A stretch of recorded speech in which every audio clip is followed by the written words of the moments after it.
Good evening, Bahamas. Coming up tonight. A move to oust the House Speaker is quickly shut down. Officers of the Immigration Department are outfitted with the latest technology. Stay tuned, we have the details. A viral sensation back in the public eye, but this time for the wrong reason. That story for you straight ahead.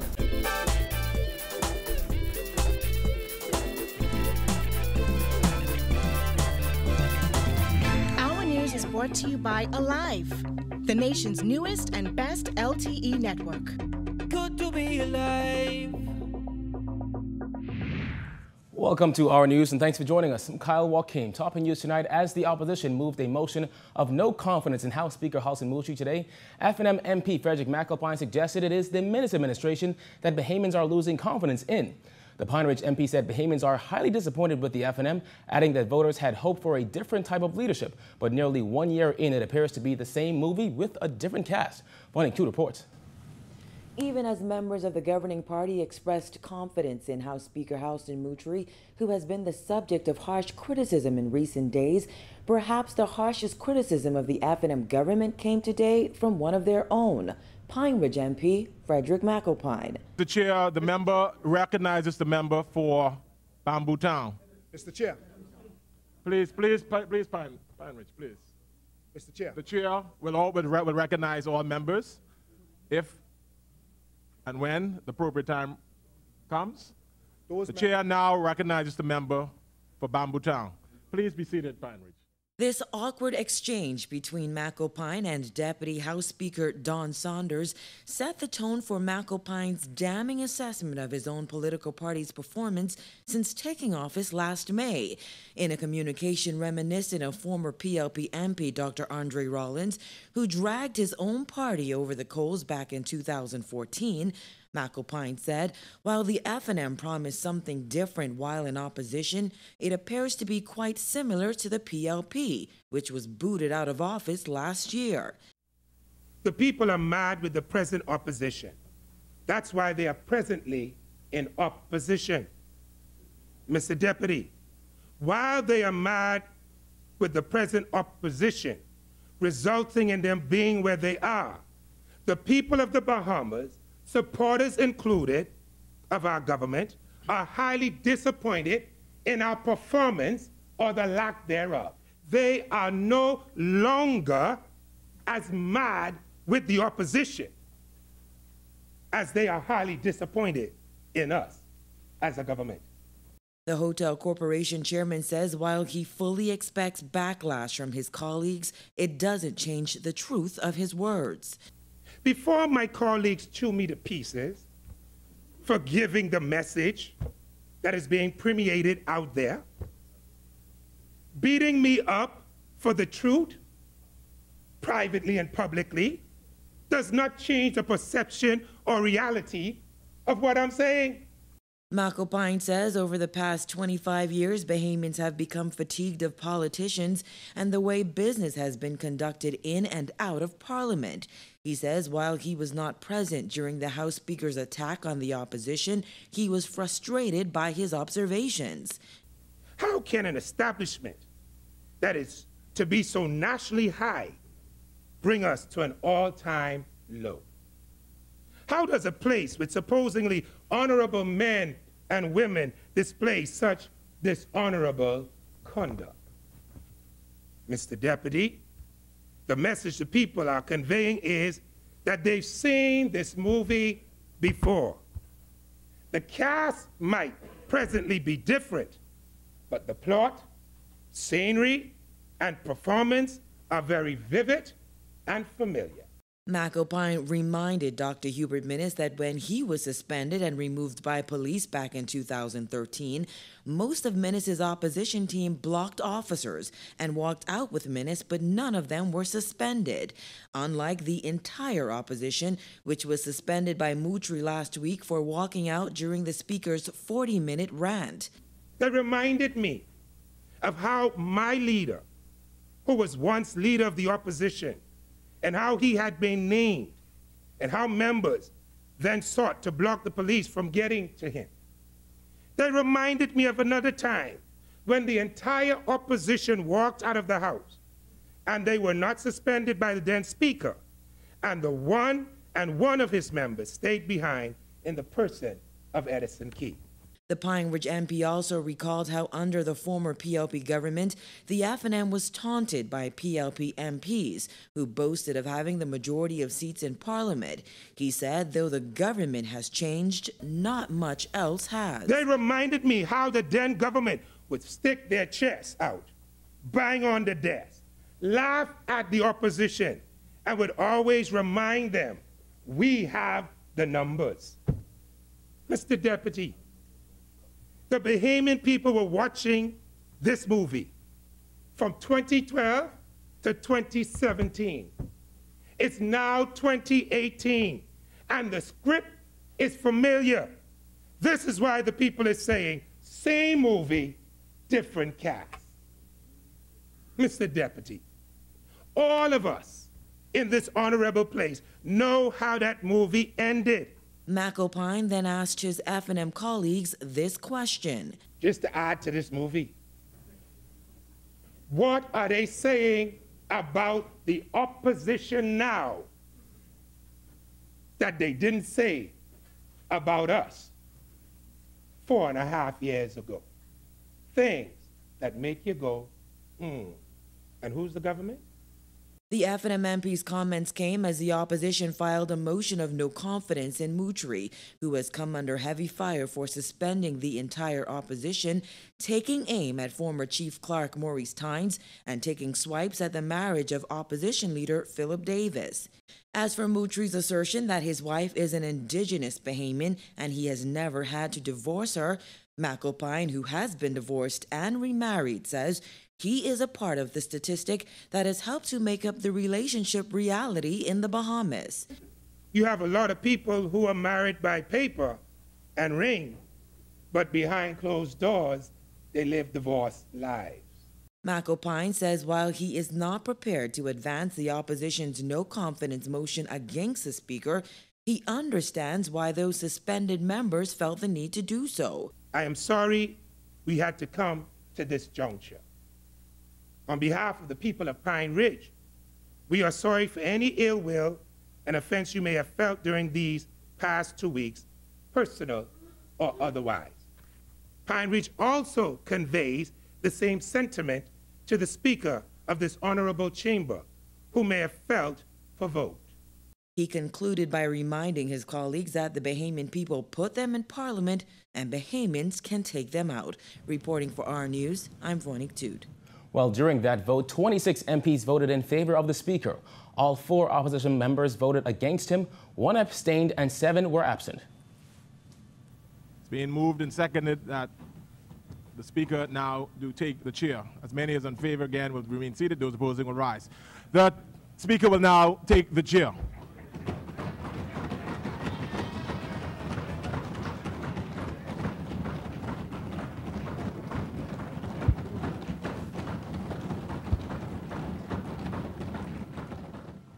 Upon taking his seat, Houseman Moultrie said God is good, but noted he is not a perfect man. He thanked all those who stood by his side and apologized for his communication, which he admitted was not appropriate.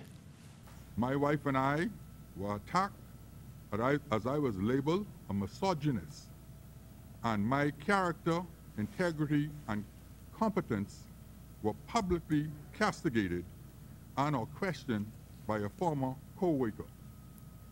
Notwithstanding, my response from the chair was not an appropriate response. I am indeed very sorry that it occurred and that it precipitated the bitterness and resentment that followed. Well, what was supposed to be the PLP's day in Parliament was quickly quashed when Leader of Government Business in the House of Assembly moved an amendment against the opposition's motion for a vote of no confidence in Speaker Houseman Moultrie. But that did not stop PLP MPs from slamming the Speaker and members of Parliament for what they call their clownish and buffoon-like behavior in Parliament over the last 2 weeks. Jasmine Brown reports. It was the first time that members of the opposition were back in Parliament following their brief suspension, as they made it clear why they did not believe the Speaker was fit to hold the post. Today, we seek to make a cogent and airtight case for the removal of the Speaker. He cannot be allowed to continue. If he were a man of some grace, he would have stepped down on Monday. The country expects him to do the right thing. Davis' comments came as he made his case against Moutry, who has come under heavy fire from the opposition for his controversial comments in the House of Assembly last week. In a nearly 40-minute rant, Moutry lashed former Chief Clerk Maurice Tynes, took personal jabs at Philip Brave Davis, his wife, and PLP Chairman Fred Mitchell. In the end, the remaining 3 members of the opposition were suspended from the House, Hannah Martin having been previously suspended a week earlier. Today, it was Davis and Hannah Martin's turn to go on the attack. He said Moutry, who is the Member of Parliament for Nassau Village, has brought the office of Speaker in disrepute and public contempt, and the opposition is asking the House to condemn his behavior. The government of the people's time, bang on the table, laughed and joked as the Speaker engaged in homophobic slurs, in attacks on a member's wife, and personal family affairs, on the reputations of the House staff, and in seeking to mount as defense, made a most egregious attack on a retired public servant. One member went so far as to give comfort and aid to wife beating through her clumsy language. He added that the Speaker descended into the fray and the mud pit, and as a result he has irretrievably damaged the role of Speaker. He also insisted that everyone the Speaker attacked deserve an unqualified apology and withdrawal of the words. Meantime, Hannah Martin, who seconded Davis' motion, lashed out at F&M members of Parliament for condoning the Speaker's tirade. I was surprised to see the member for Bamboo Town to be the first to jump to his feet, to praise the Speaker in light of his derogatory innuendo towards those who do not have, in the Speaker's words, indigenous Bahamian wives, which would have included Bamboo Town. But he seemed to have overlooked the insult to both him and his own wife, and instead lavished commendation and holy praise on the Speaker with biblical support. She also took aim at female parliamentarians. Very disturbingly, at least 2 members, female members, Foxhill and Michael, alluded to violent chastisement within the course of their presentation to create analogies of how this member should be dealt with by the Speaker. Despite their impassioned contributions, it was not enough, as Wells moved to amend their motion, insisting the Minutes administration has confidence in Moutry. The Member of Parliament for Nassau Village, the Honourable Halson Moutry, has since his election as the 54th Speaker of this Honourable House on the 24th of May 2017, restored the honour, dignity and respect due to the high office of Speaker of this Honourable House. Reporting for our News, I'm Jasmine Brown. In other news, a multi-billion-dollar oil refining facility to be constructed in East Grand Bahama, providing hundreds of jobs for that struggling economy. That's according to Prime Minister Dr. Hubert Minnis, who made the announcement in Parliament this morning.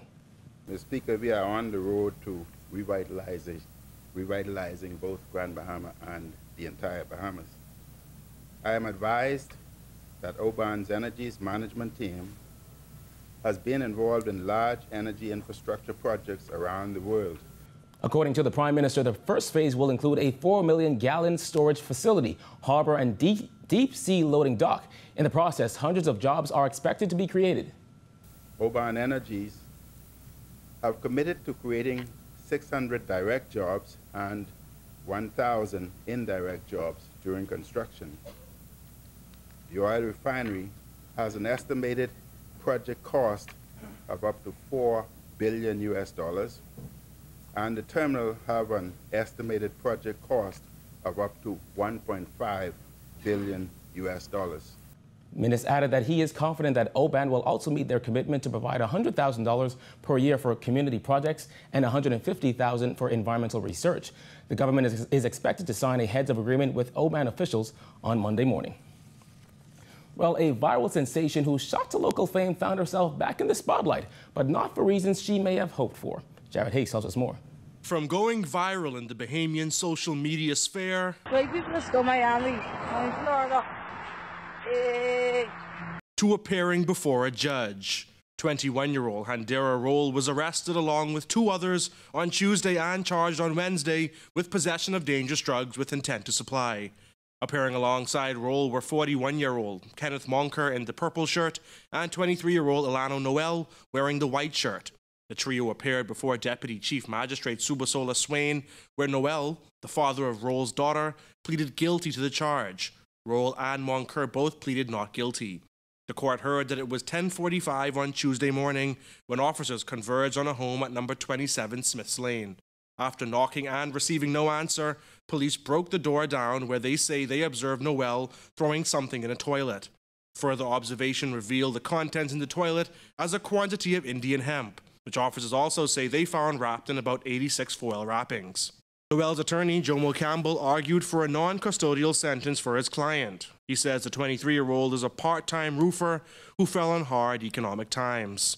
Campbell says this run-in with the law has reaffirmed his client's commitment to being a family man, while apologizing to his daughter's mother for their current ordeal. Swain wasn't moved by the attorney's submissions, however, sentencing Noel, who has another pending drug matter, to 18 months in prison. 41-year-old Moncur, who wasn't represented by an attorney, attempted to change his plea to guilty, but the magistrate wouldn't allow the change when he wouldn't admit to possessing drugs with intent to supply. Outside of court, an emotional Roll cried as she was taken to a bus for transport to the Bahamas Department of Corrections. The magistrate didn't have discretion to grant Roll or Moncur bail, meaning they'll have to apply to the Supreme Court. Now, Roll and Moncur will return to court on February 27th. That's when they'll stand trial. Reporting for our news, I'm Jared Higgs. Well, one bank teller got the surprise of a lifetime today as her boyfriend of 5 years got down on one knee. It was all caught on camera as Christina Stewart said yes.